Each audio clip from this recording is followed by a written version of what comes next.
ইলিশ পোলাও যে নামটি শুনলে সাথে সাথে মুখে পানি চলে আসে।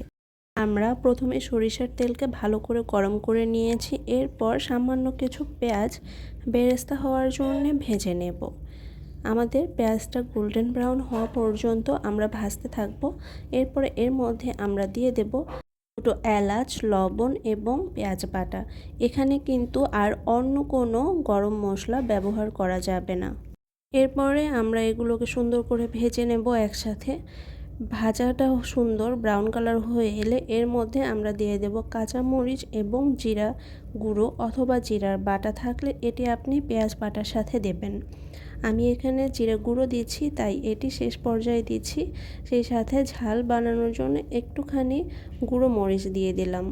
এরপরে এর সাথে দিয়ে দিচ্ছি পোলার চাল। এই পোলার চালটা কিন্তু এখানে আপনাকে অনেকক্ষণ একটু মিডিয়াম লো হিটে রেখে ভেজে নিতে হবে, যতক্ষণ পর্যন্ত না পোলার চালটা ছাড়া ছাড়া হয়ে আসছে ঠিক ততক্ষণ পর্যন্ত আমরা এখানে পোলার চালটা ভাজতে থাকবো। অনেকেই পোলার চাল 10 থেকে 15 মিনিট পর্যন্ত ভিজিয়ে রেখে দেয়। আসলে পোলার চাল 10 থেকে 15 মিনিট পর্যন্ত ভিজিয়ে না রেখে যদি আপনি দুবার পরিমাণে ধুয়ে পোলার চালটি ঝরিয়ে রেখে দেন তাহলে রান্নাটা আরও সুন্দর হয় এবং ঝরঝরা হয়। আমি আশা করব যারা এই ভিডিওটি দেখছেন তারা এখন থেকে যতবার পোলার চাল অথবা বিরিয়ানি যেটাই করে থাকেন না কেন এই পদ্ধতি ব্যবহার করে আপনারা পোলার চালটি রান্না করে থাকবেন। আমি আমার চ্যানেলে প্রতিদিনের ঘরোয়া আয়োজনগুলো শেয়ার করে থাকি।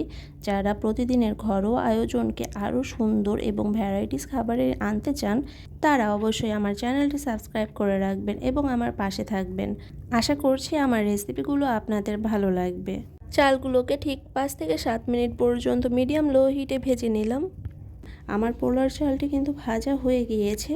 এই পর্যায়ে আমি ইলিশ মাছগুলো দিয়ে দিচ্ছি। আমি ইলিশ মাছগুলো কিন্তু আগে ভেজে নেইনি। এভাবে একসাথে যদি ইলিশ মাছটি দিয়ে দেওয়া হয় তাহলে পুরো পোলাও জুড়ে ইলিশ মাছের ঘ্রাণটি ঢুকে যায়। আর যদি আগে ইলিশ মাছটি ভাজা হয় তাহলে ইলিশ মাছ থেকে ঘ্রাণ অনেকটা বের হয়ে চলে আসে। আর লাস্ট পর্যায়ে ইলিশ মাছটি যদি দেওয়া হয় তাহলে পুরো পোলাও জুড়ে আর ইলিশ মাছের ঘ্রাণটা যায় না। আমি এখানে চালের ডাবল পরিমাণ পানি এবং দুধ নিয়ে নিয়েছি।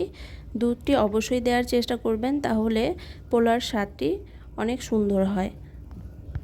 দমে রেখে রান্না করতে হবে ঠিক 10 থেকে 12 মিনিট পর্যন্ত। আর এর মাঝে কিন্তু আর নাড়াচাড়া করা যাবে না, যেহেতু ইলিশ মাছ দেওয়া আছে এই রান্নাটা আপনাকে নাড়াচাড়া করা ছাড়াই